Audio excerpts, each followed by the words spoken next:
Welcome to the deep dive. Forget the studio for a moment. We're actually taking you straight to the sun-soaked, absolutely breathtaking Galle International Stadium in Sri Lanka. It's quite a place, isn't it? It really is. Just try and close your eyes. You can almost feel that salty sea breeze, maybe hear the ocean, and just picture the greens of the outfield. Mm-hmm. And this pitch, well, for a big part of our story today, it really became a batting paradise. It certainly looked that way for a while. Exactly. It sets the stage for something pretty extraordinary.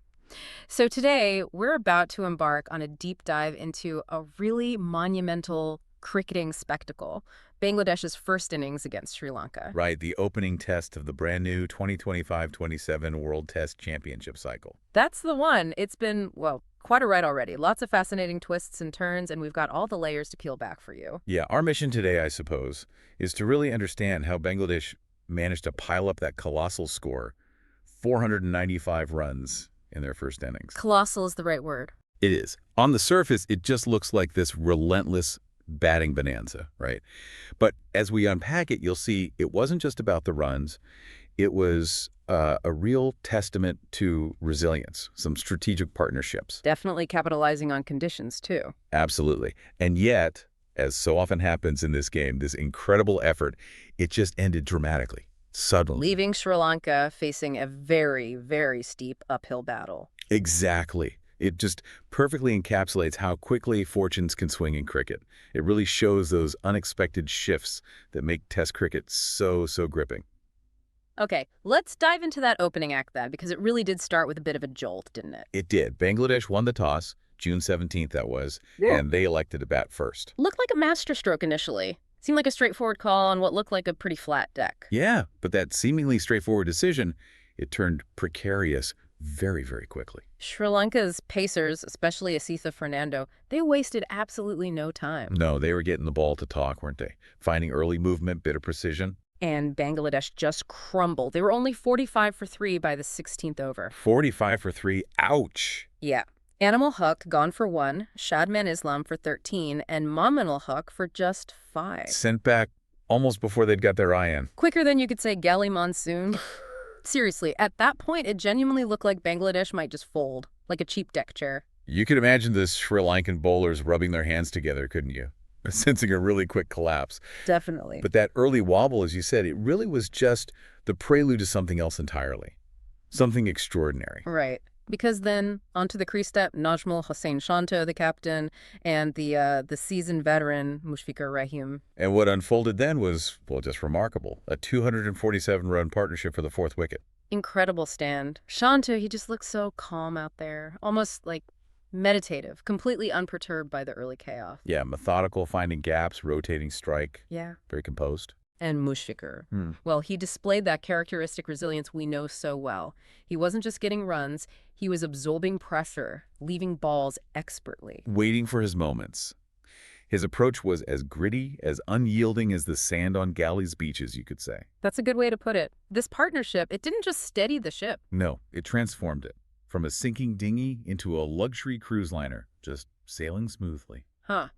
Yeah, by the close of day one, Bangladesh had raced to a really formidable 292 for 3. And Shanto, unbeaten on a magnificent 136, Mushfiqur on 105 not out.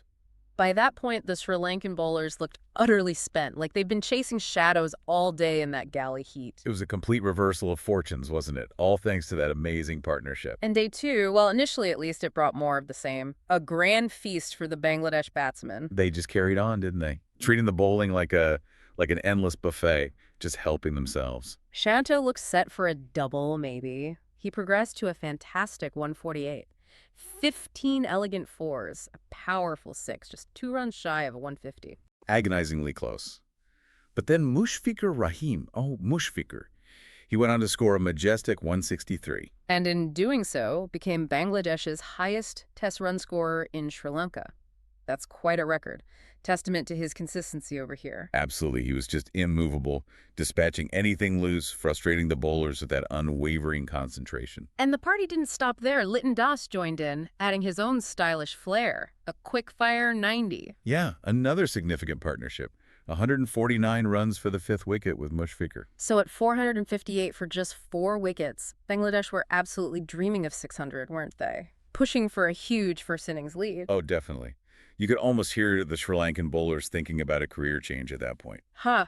But this is where it gets really interesting. This is where the Hollywood blockbuster plot twist, the one we hinted at, really kicks in. Right. Just when Bangladesh seemed totally invincible, cruising along, something shifted. A 2-hour rain delay on day 2. And it seemed to breathe new life into the pitch and, crucially, into Sri Lanka's bowlers. The moisture, maybe a bit of dampness, it just gave them a different bite, didn't it? Suddenly they found their rhythm again, especially Milan Rathnayake, who'd been relatively quiet until then. And what's compelling here is how swiftly fortunes changed. It wasn't just luck, was it? No, the rain created conditions where the bowlers could exploit even tiny bits of wear on the pitch. Batsmen had to completely rethink their approach.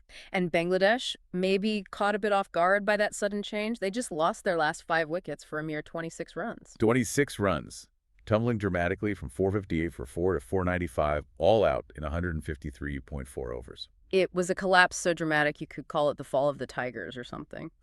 Maybe. Milan Rathnayake was exceptional in that spell, suddenly finding swing and seam, taking 3 wickets for just 39 runs. And Asitha Fernando, who troubled them early on day 1, he came back to finish with 4 for 86. Good figures for him. And the debutant turned to Rathnayake, despite being expensive earlier, he chipped in with 3 for 196 in the end. So that transformation was just incredible. It really showcases cricket's constant battle between conditions, tactics, and, well, player adaptability. Absolutely. So let's really break down those numbers because they tell such a story about the highs and lows of that innings. Yeah, the numbers are key here. Final score for Bangladesh's first innings, 495 all out, 153.4 overs. When you think where they were, 45 for 3. That's an extraordinary recovery. It really is. Top scores: Shanto's 148, Mushfiqur's majestic 163, and Litton Das's stylish 90. These aren't just big scores. They represent huge periods of concentration, high-class batting, Sustained quality. and those monumental partnerships that built the innings. That 247 for the 4th wicket, Shanto and Mushfiqur. Then the 149 for the 5th, Mushfiqur and Litton. Those numbers don't just speak, they really shout about the resilience and the quality in that Bangladesh middle order. Definitely. And if we connect this to the bigger picture, these numbers get even more significant, don't they? They reveal some deeper patterns. Like one. Well, that 247-run Shanto-Mushfiqur stand, it's now the second highest 4th wicket partnership ever recorded at Galle in Test history. Wow, second highest ever at Galle. Yeah, only beaten by Australia's Alex Carey and Stephen Smith, who put on 259 earlier in 2025. So that's a huge achievement on a ground known for big scores. That really puts it in perspective. And what's really fascinating here, for Bangladesh specifically, it's their second best 4th wicket stand ever. And remarkably, Mushfiqur features in all 3 of their top partnerships in this category. All 3. That's amazing. He really is the man for a partnership, isn't he?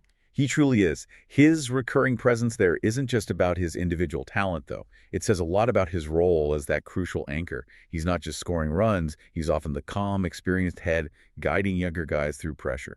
Invaluable in Test cricket. Absolutely invaluable. So Bangladesh's innings wraps up early on day 3, Asitha Fernando getting the final wicket. Sri Lanka's openers then have this daunting mountain to climb, a deficit of nearly 500. Huge task. But at lunch on day 3, they showed some pretty impressive intent, didn't they? Standing at 100 for the loss of just 1 wicket after only 27 overs. Yeah, trailing by 395. Pathum Nissanka on 46 not out. Dinesh Chandimal on 22 not out. They look pretty steady, pretty comfortable, actually. Like a pair of old friends having a cuppa. The only hiccup for Sri Lanka was the debutant, Lahiru Dara. Right. He scored a very breezy 29 off just 34 balls. Smashed 6 boundaries before getting out. While his dismissal was maybe a bit premature, those boundaries showed real attacking intent for a Test debutant. Suggests Sri Lanka have an aggressive mindset here. Definitely. And interestingly, Nissanka and Udara actually made a bit of history as Sri Lanka's first all-right-handed opening pair in nearly 30 years. Is that right? Wow. Yeah, and Sri Lanka's run rate was nearly 4 and over at lunch. That's a strong statement in Test cricket. It suggests they aren't just looking to survive. They want to score quickly, put pressure back on Bangladesh. Sets up a fascinating day 3, doesn't it? The balance of power could shift pretty rapidly if they keep that momentum going. It really could. So what does this all mean for the bigger picture then, beyond just this one innings? Well, this Test match marks the crucial start of the 2025-27 World Test Championship cycle, the WTC. Right. For those maybe new to it, that's basically Test cricket's Premier League. 9 teams competing over 2 years, aiming for that final. And both these teams, Bangladesh and Sri Lanka, they're desperate to shake off some recent struggles in the longer format. Their red ball blues, you might call them. Yeah, inconsistent performances. They'll be aiming to make a strong statement in a cycle where they only play 12 tests each. Exactly. Every single run, every wicket, every point is absolutely worth its weight in gold. Yeah. Their pathway to the final is pretty limited. And there's that emotional layer, too. The legendary Angelo Matthews playing his final test series. Yeah, Captain Dhananjaya de Silva summed it up perfectly, didn't he? He said, the best thing we can do for Angelo is win the match for him and give him a good farewell. That's immense pressure on the Sri Lankan side, adds a whole other dimension to this contest. So this raises a big question. How will the pitch and conditions keep influencing this match? Ah, the Galle pitch. It's got that reputation, hasn't it? Batsman's best friend early on allows for those massive scores we saw. But it's not always smooth sailing. It evolves. Exactly. In the last 5 years here, spinners have taken over 100 wickets each on days 3 and 4. That strongly suggests the surface will start to break up, offering more turn, more bounce as the match progresses. And we clearly saw how that day 2 rain delay added some spice. It injected life, aided Sri Lanka's pacers in that dramatic collapse. Yeah, the moisture definitely seemed to quicken the surface, offered more seam movement, and with more rain actually forecast over the next few days. Well, it seems the weather gods are playing their own game here. Tossing in unexpected variables, rain in Test cricket can completely change strategies, can't it? Force captains to think about early declarations, push harder for wickets. Totally unpredictable. So, will the pitch stay a batting beauty, or will it morph into that spinner's paradise we often see at Galle? Only time and maybe a few more showers will tell. So as the match progresses, you got to keep a very close eye on players like Shanto and Mushfiqur for Bangladesh. Can they deliver again if needed?